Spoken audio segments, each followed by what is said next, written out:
my dear குட்டீஸ் and friends, welcome to Sana corner.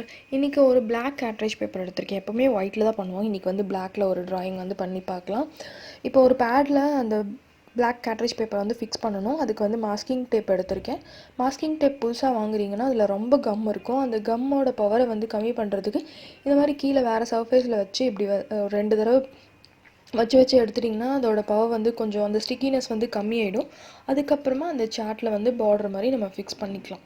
Okay, white ஷீட்னா கூட பரவாயில்ல. பிளாக்ல வந்து நம்ம ட்ராயிங் முடிச்சுட்டு அதை பீல் ஆஃப் பண்ணும்போது என்ன ஆகும்னா சார்ட் ஷீட்டும் அந்த பிளாக் ஷீட்டும் வந்து கிழிஞ்சிட்டு வந்துடும். அப்போ பார்க்குறதுக்கு நல்லாவே இருக்காது, ஃபினிஷிங் நல்லா இருக்காது. அதனால் மாஸ்கிங் டேப் எப்போ யூஸ் பண்ணாலும் இந்த மாதிரி அந்த ஸ்டிக்கினஸை கொஞ்சம் கம்மி பண்ணிவிட்டு அதில் வந்து ஒட்டிக்கோங்க. ஓகே ஓகே இன்றைக்கி வந்து எல்லோவும் ஒயிட்டும் எடுத்திருக்கேன் பெயிண்ட்டு. அதுக்கப்புறம் கேம்லினில் நம்பர் 10 ப்ரஷ் எடுத்திருக்கேன். இது நல்லா உருண்டையாக லென்த்தியாக இருக்கும். இது வந்து சிங்கிள் ஸ்ட்ரோக் பெயிண்ட்டுன்னு சொல்லுவாங்க. அதுதான் இன்றைக்கி பண்ண போகிறேன். அதுக்கு இந்த ப்ரஷ் ரொம்பவே நல்லாயிருக்கும். சிங்கிள் ஸ்ட்ரோக்குக்கு என்ன பண்ணணும்னா 2 கலரையும் சைட் பை சைடு எடுத்துக்கோங்க. எடுத்துகிட்டு இந்த மாதிரி ஸ்ட்ரோக் கொடுக்கணும். இது ரொம்ப ரொம்ப சிம்பிளான ட்ராயிங்.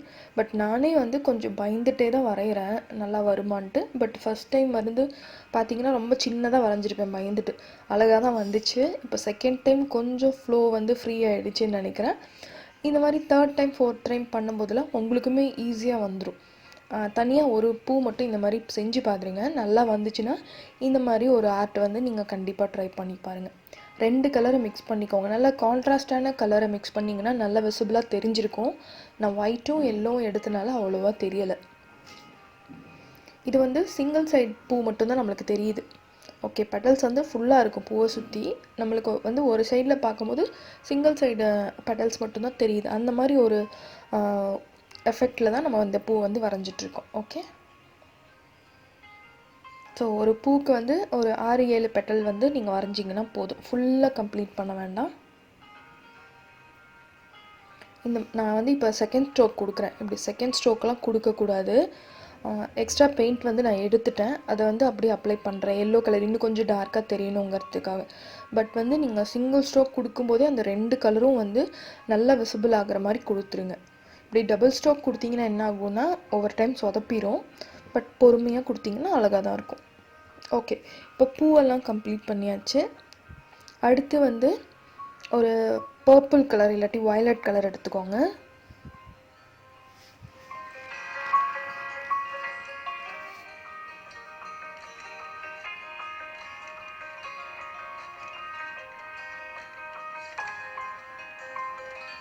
ஓகே, இப்போ வந்து நான் பர்பிள் கலர் எடுத்திருக்கேன்.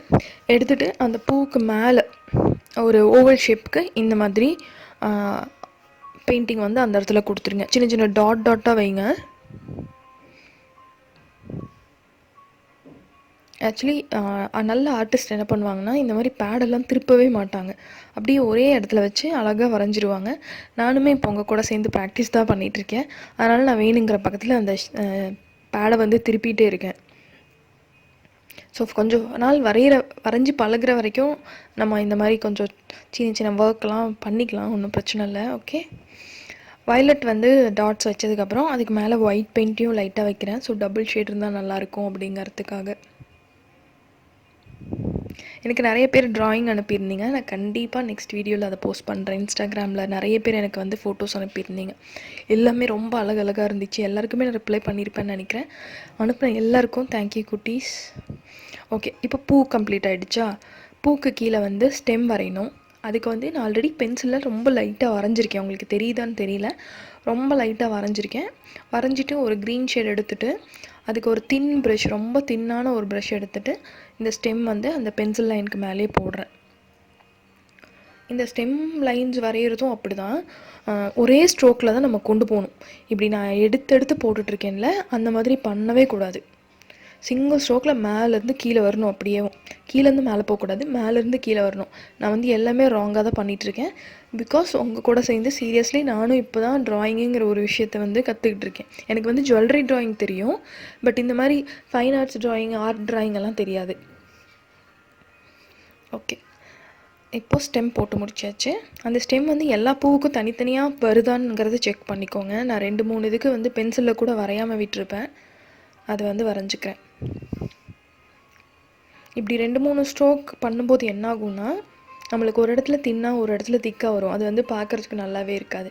அதனால் நீங்கள் வரையும் போது சிங்கிள் ஸ்ட்ரோக் கொடுக்கறதுக்கு பழகிக்கோங்க. அதனால தான் நான் இருக்கிறதுலே ரொம்ப தின்னான ஒரு ப்ரஷ் எடுத்திருக்கேன். ஓகே, இப்போ எப்படியோ வந்து ஸ்டெம் போட்டாச்சு. அடுத்து வந்து லீஃப் போட போகிறோம். லீஃப்க்கு வந்து ஒயிட்டும் க்ரீனும் எடுத்திருக்கேன் மிக்ஸ் பண்ணி. இப்போ நம்ம பூவுக்கு வந்து எல்லோ ஒயிட் பண்ணோம்ல, அந்த மாதிரி இதுக்கு வந்து க்ரீன் ஒயிட் எடுத்திருக்கேன். அதே மாதிரி தான் இப்போ பூ எப்படி வரைஞ்சிங்களோ அதே மாதிரி ஃப்ளாட் ப்ரஷ், அந்த ரவுண்ட் ப்ரஷ்ஷை யூஸ் பண்ணி தான் நம்ம லீஃப் போட போகிறோம். நீங்கள் கீழே வந்து ஃபஸ்ட்டு ப்ரெஸ் பண்ணும்போது நல்லா ஸ்ட்ராங்காக ப்ரெஸ் பண்ணி மேலே எடுக்கும்போது லைட்டாக மேலே ரொம்ப ஃபாஸ்ட்டாக மேலே எடுத்துட்டிங்க அப்படின்னா ஒரு லீஃப் ஷேப் வந்துடும். இந்த ட்ராயிங் ரொம்ப ரொம்ப ஈஸி. இந்த மாதிரி நான் நிறைய பண்ணணும்னு நினச்சிட்ருக்கேன். ரொம்ப இன்ட்ரெஸ்டிங்காக ரொம்ப ஈஸியாகவும் முடிஞ்சிடும். ஒரு க்ரீட்டிங் கார்டு பண்ணுறீங்க இல்லை ஒரு பாட்டில் ஆர்ட் பண்ணுறீங்கன்னா இது ரொம்ப ஈஸியாக வேலை முடிஞ்சிடும். இந்த ஃப்ளார் அந்த மாதிரின்னு வச்சுக்கோங்களேன். ரொம்ப சிம்பிளான ஒரு பூ இது. எங்கெல்லாம் கேப் இருக்கோ அங்கெல்லாம் லீஃப் போட்டுட்டேன். ஓகே, இதுக்கு மேலே லீஃப் போடுவேன்னு நினைக்கிறேன். ஆல்ரெடி ஃபுல் ஆகிடுச்சு. இப்போ சைடில் இருக்கிற அந்த மாஸ்கிங் டேப் எடுத்துருங்க. எடுக்கும்போது ஈஸியாக வந்துடும். அதுக்காக தான் இந்த மாதிரி அந்த கம் பவரை வந்து கொஞ்சம் கம்மி பண்ணிவிட்டு ஒட்டுறது. ஓகே, அதுதான் நம்மளோட ட்ராயிங் வந்து முடிஞ்சிடுச்சு. இது எப்படி இருக்குன்னு எனக்கு பார்த்துட்டு சொல்லுங்கள். நிறைய பேர் வந்து நிறைய குட்டீஸ் வந்து நான் வரைஞ்சதையே திருப்பி வரைஞ்சி அனுப்பியிருந்தீங்க. அது பார்க்கறதுக்கு ரொம்ப சந்தோஷமாக இருந்தது. அதே மாதிரி இதை யாராவது ட்ரை பண்ணிங்க அப்படின்னா கண்டிப்பாக எனக்கு ஷேர் பண்ணுங்கள். ஓகே, இந்த வீடியோ இன்ஃபர்மேஷன் பிடிக்கும்னு நினைக்கிறேன். பிடிச்சிருந்தால் லைக் பண்ணுங்கள், கமெண்ட் பண்ணுங்கள், ஷேர் பண்ணுங்கள். நெக்ஸ்ட் வீடியோவில் பார்க்கலாம். Bye bye by.